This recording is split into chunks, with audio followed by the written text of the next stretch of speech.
I'm Rob Goodwin.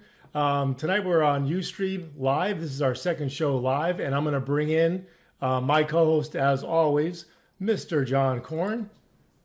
Mr. Korn, how are you tonight? And we're already having internet connection issues. This has been a problem for the past hour or so, and we're not exactly sure why. We were hoping to talk Red Sox. I guess as soon as Mr.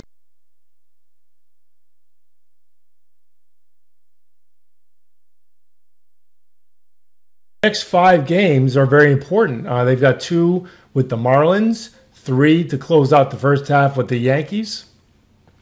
And, it's kind of precarious in terms of, if they lose a couple games between now and Sunday, that's going to be a big problem for them. So they can't fall any far behind than they are. And they really, ideally, need to make up ground. And I think Mr. Korn may be coming back on in a second.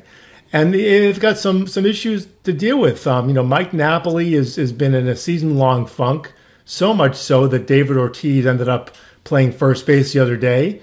Napoli is not in the lineup tonight against the Marlins. Travis Shaw is at first base.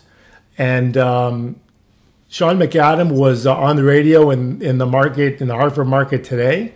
And his thought was that though Ortiz doesn't want to play every day and really can't at age 39, that Ortiz will play first base tomorrow because there is an off day on Thursday. So, it's a tough thing for Napoli, obviously. And whether or not, he's with them for the second half, I assume he'll be with them to start the second half. And remember, after the All-Star break, they go to Anaheim. And apparently, as Sean McAdam was talking today, there's really no love lost between Mike Napoli and Mike Scioscia. And Korn, I was just saying that Mike Napoli supposedly hits pretty well against the Angels because he and Mike Scioscia don't get along. Mike Scioscia had a lot of doubts about Napoli. Should they designate Napoli for assignment, try to trade him? What do you think they should do? I don't know. Where is he now? And I think we lost him again. So Napoli, obviously, assuming he's with the Red Sox to start the second half, he's going to have to really hit the ground running. And the hope is he'll do that against the Angels. And whether or not he actually turns into Babe Ruth or Hank Aaron against the Angels is anyone's guess. Shane Victorino is obviously starting to play a part again. There is the platoon between Shane Victorino and Alejandro De Aza. Funny thing is, Victorino was starting against a right-hander where you think De Aza would, being a left-handed hitter, but it shows you that John Farrell wants to give Victorino a chance and isn't going to go necessarily with a straight-out platoon. He's probably going to try to balance out the at-bats a little bit. Victorino definitely gives the team a bit of a spark when he's in the lineup. So, I think that's what Farrell's thinking is not just having necessarily a straight-out type of platoon. Corey, you back on the line here? No. Okay, you're back on the line. I'm going to bring you in. And I'm going to bring you in, but you're going to be a blank face. So you look good that way. Yeah. So I was just saying that Victorino and De Aza are going to be platooning. What do you think of that platoon? Do you think that's a good idea, given that Victorino's had a tough season injury-wise? The lineup looks a lot different with him in it, doesn't it? It does. It looks a lot better with him in it. And the thing I wonder about is what do you do with Ramirez? That guy's got to be in the lineup every day. He's the best hitter on the team. Yeah, I don't know that you'll see Ortiz very much at first base. I was saying a few minutes ago that Travis Shaw is playing first base tonight. Yeah. And Ortiz, the thought was, I heard Sean McAdam on the radio in the Hartford market this afternoon, and the thought was that Ortiz might play first base tomorrow, given that there's an off day on Thursday, but you wouldn't see him very much at first base. Why can't he play consistently? What's the big deal about Ortiz not playing first base? He seems to do well every time he's out there. Well, you think about it, he's 39, and he's Yeah. never been a full-time first baseman. So what? He's good. Have you ever seen him? I don't remember him making any errors. Have I you? agree. No, I think defensively he's fine, but I just think that this late time in his career to pick up, playing in the field every day. I mean, it's hot out. It's hot out, isn't it? It's humid. Yeah, It yeah. might rain. That's right. These players are delicate. Well, in fairness to Big Poppy, I think it would be kind of a tough one for him to all of a sudden start playing in the field every day. I really think that would be a little bit difficult for him. Yaz was crashing into the left field wall at 39, catching fly balls. Well, that's true. That's true. I don't know. I don't get it. I put him at first base because you got to have him and Ramirez in the lineup. You got to. Right. How do you keep both those guys out of the lineup? No, I agree with you. I mean, offensively, especially with the way Napoli's hitting, you definitely have to have them both in there. Yeah. Yeah. Unless you just want to just put Ramirez in left field and roll the dice. Hope that hope he doesn't have any. I don't know. He's he's a terrible left fielder. He is. But And he's then a you've got great- the pitching situation. What's He's that? a great hitter. He's got 17 home runs already. He's missed 3 weeks of the season. You got to have him in that lineup. You got to. Yeah. And then you Hey, got congratulations to Brock Holt. Made the All-Star team. That's right. I guess Farrell knew about it Sunday and told them, but it really wasn't official until yesterday. Mm-hmm. Do you think Buchholz belongs in there? Do you think they'll pick Buchholz? The way he's going, I wouldn't be surprised. Yeah. Why wouldn't Kansas City's manager? His name slips my mind. Yeah. He's the manager. Why wouldn't he want him Why wouldn't he want him on that team? Right. And by the way, did you hear who got passed over completely? Who's that? A-Rod. Well, Now, whether or not he would get picked if there are injuries, not sure. But yeah, he was passed over. That was kind of surprising. So we're on Skype right now, but we're not on Skype. We're just our this is just audio, not video. We're on Skype audio, right? Yeah. So nobody has to look at me. nobody's gonna look at you, but you're like a blue lampshade, is what you look like. I see a picture of you though. You're wearing a nice tie. Thank you. Yeah. So yeah, so you look like a blue lampshade. You look pretty good. You look pretty good actually. I've looked worse than that. I'll tell you. You have. You look better on radio. I got a good radio face. Absolutely. So if you heard about this thing between Napoli and Scioscia that Scioscia and Napoli don't like each other? no, I haven't. I They heard said- Scioscia and the general manager don't like each other. Right. Didn't he resign or Yeah, he did. Yeah. But apparently Napoli, like that one good stretch he's had this year was against Anaheim, was against the Angels. Really? And I guess in his career, he's got 10 home runs against the Angels, 4 of them this year. So I guess that kind of lights a fire under Napoli. And whether or not, that's really going to work for him in the second half. They do start the second half of the season in Anaheim. Maybe that's why Scioscia doesn't like him. He does so well against them. Well, I think there was something about Scioscia not having confidence in him as a catcher to begin with. And, Napoli was traded from Texas to Anaheim, and I guess that really did not work out well at all. He wasn't with Anaheim very long, was he? What's that? He wasn't with Anaheim very long because No. he was with Texas only 3 years ago. He was in the World. Yeah, so what do you go from Anaheim to Texas? He was the catcher for Texas when they remember that. Remember when Texas got into the World Series? Yeah. And the Cardinals came back. Yep. They had that Game 6. They were down to the last strike twice. Yep. Once in the ninth inning. Napoli was the catcher that. Sure. And So then that was in 2011. he was with Texas first, right? Then he went to Anaheim. Then he went to Anaheim. Then he went to to Red Boston. Sox. Yeah. So he was in Boston by 2013. Right. He couldn't have been in Anaheim very long. Right, exactly. Unless he was in Anaheim first. No, I don't. No, I don't think so. You sure? No, I'm not sure. Actually, I think you're right. I think it was Texas first because that was when Ron Washington was a manager, and like I you think said, he they went played from the Texas to Cardinals. Boston. I think he went. I think he went from Texas to Texas to Boston. Boston. Okay, then I'm totally screwed up. No, you could be. I could be wrong. I've been wrong before. Yeah, I know that's hard to believe, but once or twice. anyway, Mr. Napoli cannot hit all of a sudden. No, That's a we mystery. can't. That's a mystery. It is a big time mystery. Yeah. A big time mystery. I can't figure that out. Can't figure that out at all.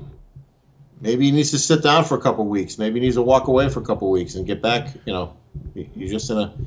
Tim Wakefield before the game was saying that almost every athlete has a moment where they're just lousy for a little while, and the ones that are able to snap back from it, and then they're fine after that. I think the Red Sox will give him a chance to snap out of it. Oh yeah, I'm not sure for how long though. he's an excellent defensive first baseman. They need him at first base. Right. Of course, when Ortiz is playing, they don't. There's no plays at first base. Yeah, that was unusual the other day. Did you see that? Yeah. First time in the history of the franchise. That there were no putouts by the first baseman. That's an amazing statistic. It's an amazing statistic. I've never heard of anything like it. Nope, And you probably never will after this. probably not. Yeah. So, Well, does Brock Holt being selected for the All-Star team make you have faith in the game and how the balloting is done? I mean, that's quite impressive. Brock Holt making the All-Star team gives me faith in the fact that baseball has become the sport it was supposed to be again. Yeah. Guys that can play different positions, guys that can bunt, steal bases, field different positions, that kind of thing. Yep. That kind of stuff. Not the I mean I still. I mean, we've beaten this thing to death a million times. I still can't stand the way they went about it, but the way Major League Baseball cleaned up the game, it worked. It really worked. You got guys like him now that are becoming stars. Absolutely. And that's kind of how I see it. A guy like Dustin Pedroia may not have been perceived as a superstar 20 years ago because he wasn't hitting a ton of home runs, but now he is. So I like the way the perception of the game has changed. It's back to being the game it was supposed to be. John, I think I lost you just for a second. Yeah, I was right in the middle of a brilliant thought too. Yeah, sorry. Say that again about what you're saying about the game being back the way it was. Yeah, I mean, I think during the steroid era, it was focused on the. Can you hear me? Yep. During the steroid era, it was the game was focused on home runs, and I don't like the way they went about cleaning it up. But I tell you, it worked because it's focused on fielding, bunting, base running. Guys that can play different positions, come off the bench and do anything they're asked, like guys like Brock Holt, and he's on the All-Star team. It's kind of an indicator of the game being played the way it was designed to be played, and the fans kind of perceiving it that way. And it kind of reminds me of when Dustin Pedroia was MVP. I mean, he had 83 RBI. Exactly. I don't know how many home runs he had that year. Not 20, I don't think. Yeah, during that era where guys were hitting 50 home runs a year, Dustin Pedroia may not have been voted MVP during those times. Right. And then now Exactly. he would be. So Yep. it's I don't like the way they went about it, but it worked. And I'll say another thing about Major League Baseball: what industry that's that huge puts that kind of heat on itself? They really cleaned themselves up, and it was you got to give them kudos for that. Yeah, I mean it was late. They were late to the party in terms of the cleanup, and there were a lot of bumps along the way for sure. But they did it. How the different players got nailed, so to speak, with the Balco Labs and the two lists of the test one list and the players on the other. Never shall the two meet, but they did. and then the Mitchell report. But they made the effort. I mean, regardless of how it turned out, like you said, they made the effort and they did it. The thing that always bothered me about it, it didn't stay a Major League Baseball issue. It became Congress issue. It became a nationwide scandal, like Watergate type issue. But it worked. It happened. They got the job done. The game is cleaned up now. If a guy is dumb enough to take PEDs now, he gets suspended for 100 games. That's right. Or 80 exactly. games. Exactly. And so you got to give him kudos for that. Absolutely. So what are your thoughts on? So they got 2 against the Marlins tonight, and right now it's 1-1 in the 4th, and then they have an off day, and then they have 3 against the Yankees. So if we're going to Game 3, by the way. That's right. We're going to Game 3, which is Sunday afternoon. Yep. And if you were to say the next 5 games, including tonight, do they need to go 4-1 to stay in this thing? If they go 4-1, they'll be in it for sure. I mean, they got plenty of time. There's 81 games left to play, or 80 games left to play. I mean, if they go 4-1, I would hope they would pick up at least a game or 2. I mean, mathematically, they got more than enough time they're only 6 games out of first place. The thing that bothers me is their pitching staff.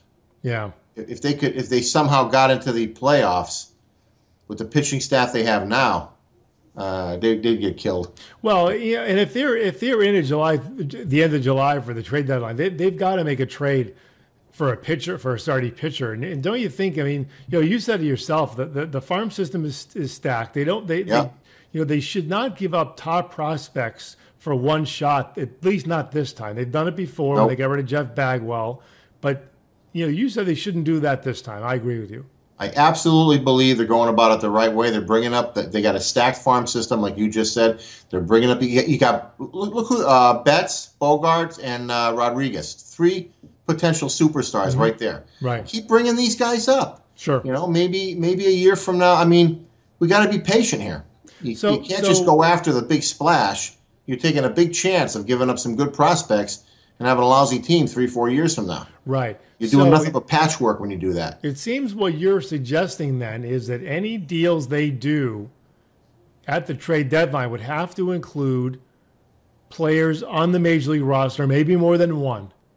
And what if I were to say to you that they'll do that plus maybe a low-level prospect or 2, like somebody at single A? I mean, I think that would be a better idea than to grab and trade from AA, AAA. Trading prospects is like taking money out of your 401k or something like that. It's dumb. I don't. Now, I mean, that being said, I mean, yeah, I mean, if it's obviously a good deal, sure. I mean, I don't know the game well enough to spot. I mean, the rumor was that they want Cole Hamels, right? But do you really think they want Cole Hamels? But is he the guy? Do you think? I don't know, but the rumor is they want Cole Hamels, but the Phillies want someone like Betts for him. Forget it. Right, or Swihart. Or Swinehart. Forget it. Yeah. Not a chance. So. But do you think? Well, Swihart's injured right now, but do you think Swihart could be expendable? I wouldn't trade him for a 32-year-old $20 million a year pitcher. I would not. See, the thing we're forgetting, we always said that this is the first year I can remember that the Red Sox didn't have an ace, right, quote unquote ace. But Lester came up from the farm system, right? Schilling and Pedro, they were free agents. Mm-hmm. Hurst and Clemens, way back, they came up from the farm system. They didn't give up prospects for these guys. Well, now I'm not sure. I know Pedro came in a trade from Montreal. He did? Yes, and he came in a trade for another pitcher. I'm trying to think if it was Tony Armas Jr. maybe.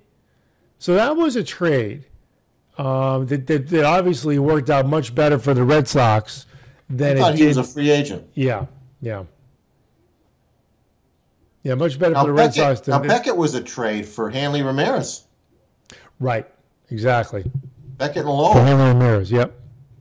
So So Hanley Ramirez has already done his job, helping the team without even being there. You're right. Absolutely right. Yep. But yeah, I just generally speaking, I'm against giving away free agents for veterans. Well, especially this time. Yeah. Like you said, you've got so many prospects available in the system that are pretty close. Including pitching. Yeah. Go ahead. Including pitching. According to Duquette and that other guy, I can't think of his name, on the MLB station, I listen to the MLB station in the morning. They've said it more than once that the Red Sox have the best farm system in baseball. Right. And the Cubs also have a good one, which coincidentally Theo Epstein, he obviously knows how to build a good farm system. Yeah. But if you got a farm system that good and you keep bringing guys up like that, how did the Red Sox have such a good team 10 years ago? Prospects. Papelbon, Lester, Pedroia, Ellsbury. I mean, one guy after another, and they're doing it again. It's just not working quickly right now, you know. Yeah, and who's to say that if they stay on the course that they're on right now, that things won't turn around, and obviously you see what's happening with Betts and Bogarts, more experience, just a month here, a month there. Makes all the difference in the world in terms of what their level of contribution is. And who says Porcello and Miley can't have a good second half? That's right, absolutely. And you got Rodriguez and Buchholz. Yep. So I don't think Kelly's going to win the Cy Young this year.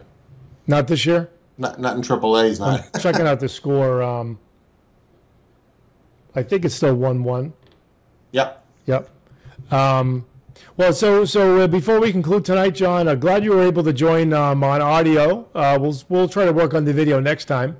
Word is that the Celtics have made a trade. They traded Gerald Wallace to the Golden State Warriors for center David Lee.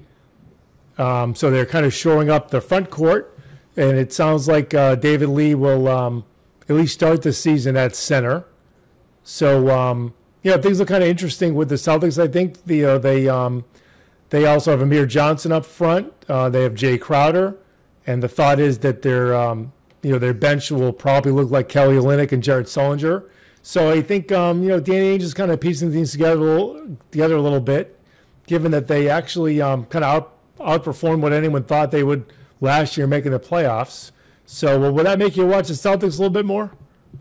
I kind of lost interest in basketball back in the 80s, early 90s. They just don't play the same way they used to. It's kind of... Corn, it's 2015. We're not in the 80s anymore, my friend. I know. I know.